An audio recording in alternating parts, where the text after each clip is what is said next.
welcome back to another Momentum Teams Fax demo. Today we're going to be focused on the settings section and then how an admin can go about providing access to Microsoft users for Teams Fax. Let's go ahead and start with the fax account that is what we would call private and maybe less compliant focused. It's not that this account can't be compliant, it's just less focused on compliance.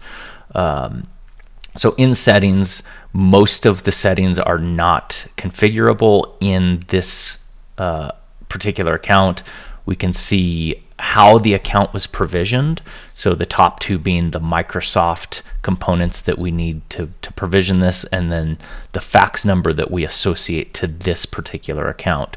So this is something that gets provisioned on the back end with Momentum. Momentum is the provider of what I'll call the dial tone service for this fax account.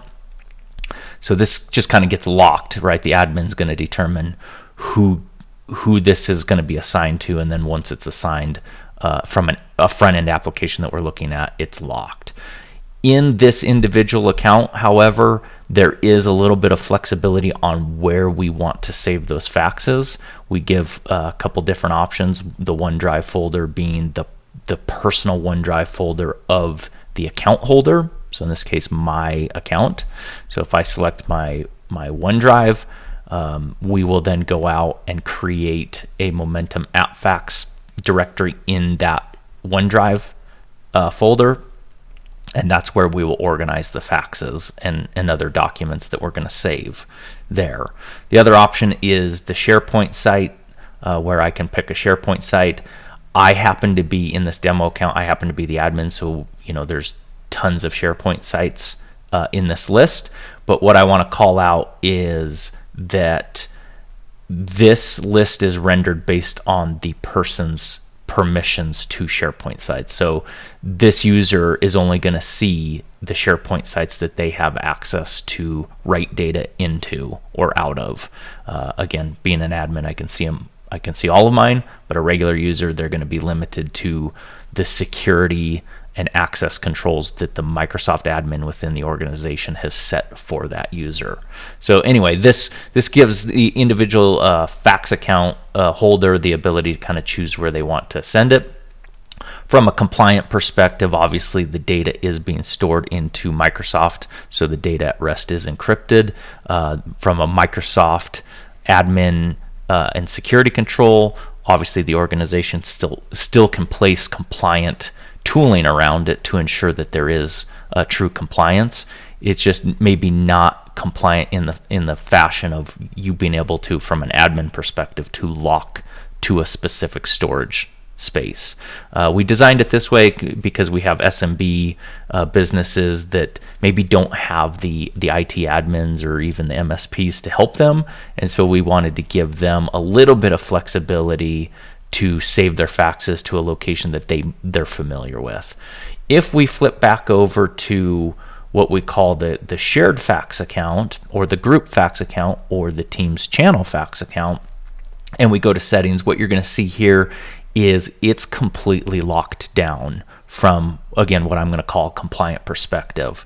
So really the intention of this is, from a Momentum fax perspective, we're not wanting to give a lot of flexibility to this because of how Microsoft has designed their what they call M365 groups that are Teams enabled. So here you can see I've got an email that's demofax@demogomomentum.com, and then we've associated that phone number to it, and you can see that the SharePoint site is grayed out, and that is because with an M365 group, I'm locking it to the SharePoint site that is associated to that group. And what that allows the Microsoft admin to then do is to manage from within the Microsoft side of the environment who has access to what.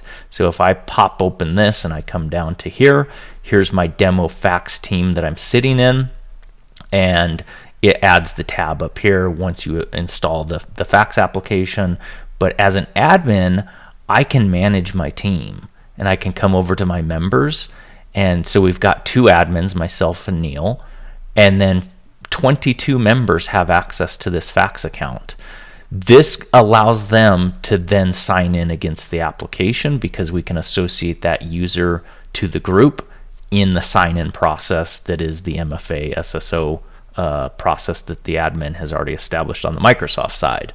I can remove members, take away their access. I can add new members.